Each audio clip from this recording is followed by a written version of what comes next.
Rolling Tin Fist. Hello, man. How are you?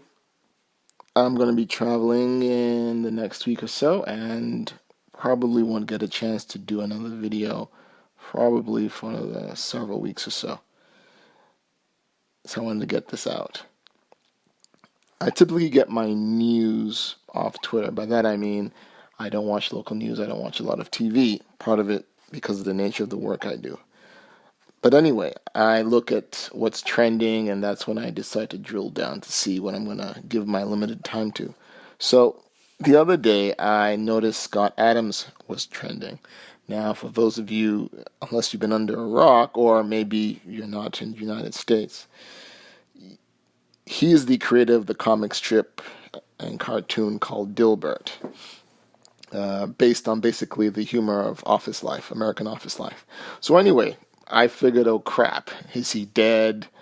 So I took a look, and it turned out the reason he was trending was because of his latest blog post dated June 23rd, 2016, titled The Humiliation of the American Male in 2016. So a lot of the tweets were of women sending him sweaters. There's supposedly a Kickstarter on sweaters. I'm like, what are they talking about? So it took me a while, but I finally found the so-called offending post, and I will put a link in the description. And it's literally the most honest, straightforward discussion about essentially how men are the whipping boys. They're the village idiots in mainstream today. The first time I've really seen it acknowledged by someone of this much notoriety. And what makes it especially poignant is that he's not doing any of his commentary, this blog post, tongue in cheek. It's not it's not satirical. This is, playing it straight, as we say here in America.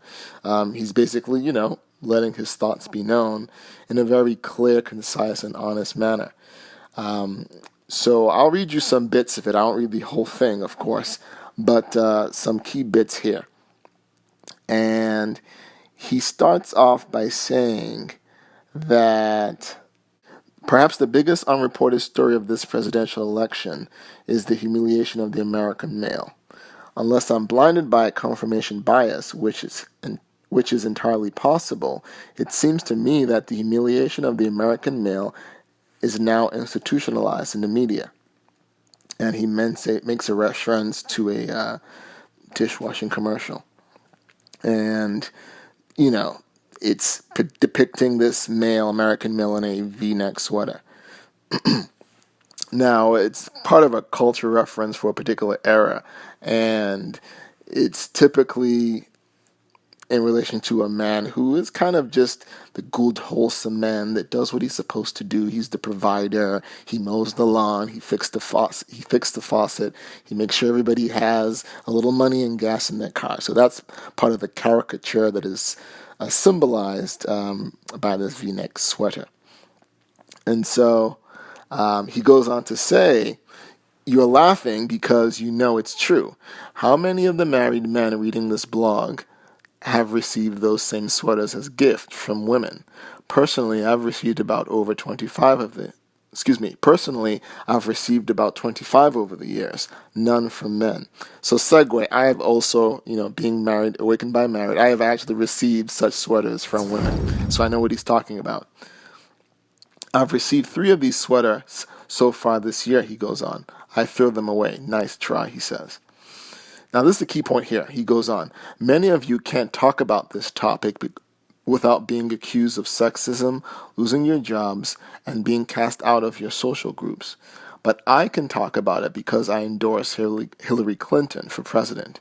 I did that for my personal safety because I live in California. But still, I'm on the progressive side now. That gives me some extra freedom of speech. So what he's talking about is a very interesting point, is that, if you're MGTOW, if you're red pill, odds are pretty good you can't do it in the open as much as you would do other things that are deemed politically or socially correct, right? And it's a real deal. People have lost jobs. People have gotten in serious trouble for publicly defying the gynocracy.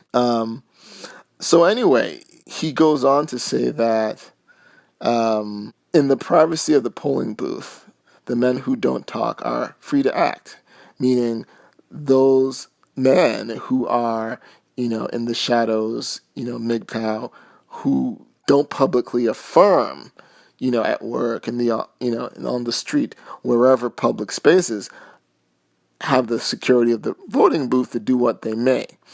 And he basically posits to say that while Hillary will garner the vast majority of the female vote, that Donald Trump will likely get the biggest male, particularly white male turnout in recent presidential history.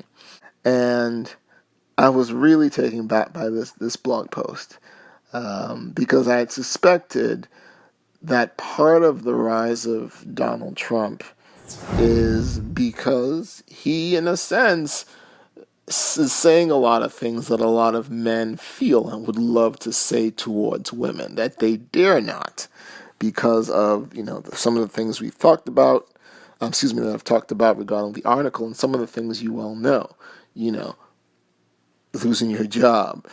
Getting sued. Shaming, whether in person or on social media. So it's kind of refreshing to have someone, of his stature, go out on a limb like this and just, essentially speak truth to power. But he himself is recognizes that the reason he can do this because he's making the popular choice, and he professes it as well.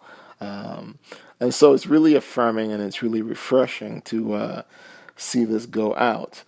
I don't know how things are going to turn out, but it's something that I've been keeping my eye on, and I think this is going to be along the lines of what he talks about. But I guess we'll find out in November.